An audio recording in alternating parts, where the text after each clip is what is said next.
Great day everyone! Another video na naman at natutuwa lang ako dahil every time na nagbabakasyon ng isang pasyente ko from Europe sa Milan, Italy, ay lagi siyang pumupunta dito sa clinic. Ito siya. Hi. Ciao! Ciao, Ciao. ate! Yan, hulaan nyo kung ilang taon na yan ha. Oh, pero tignan nyo, parang dalagan-dalaga pa rin.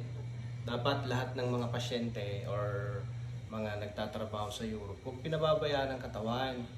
Kasi, alam mo, di ba, alam mo yan, ang daming mga nagtatrabaho doon na sige ng sige. Pero, pag siningil naman sila ng sakit ng kanilang mga tuhod, mga katawan, likod, yan, grabe na. So, kailangan talaga ng maintenance. So, tignan nyo po si ate, oh. Pinamimintin niya yung kanyang katawan, always good posture, nagsusumbayan, healthy diet. Kita nyo po, ako po guaranteed ko sa kanya. Yung kanyang likod is good. Good alignment. Ang kanyang body fit, yan, kita nyo naman, sexy pa rin sa kanyang edad, no? Hindi ko nasasabihin kung ilan, basta bahala na kayo. Yan, ito naman si tita, yung kanyang kapatid. Oh, parehas silang beautiful.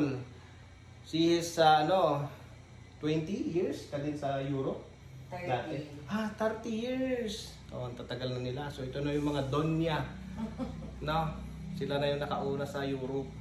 Ayan. So, thank you so much. Ate, ano bang sikreto? Bakit always, free tea?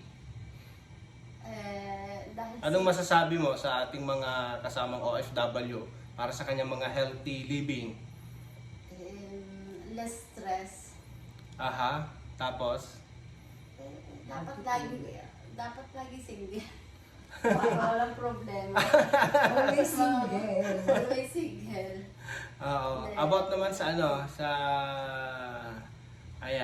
sa pagtatrabaho or sa para hindi sila magkaroon ng mga matitinding sakit. Kagaya mo, you are 12 hours every day ang iyong trabaho pero napaka-healthy pa rin ng iyong katawan. Dapat lagi na meron katulad na doktor na katulad nyo na nagpapa-maintain, nagpapa-check up. Talagang importante yung mga pag-aalan ng tutok. Aha.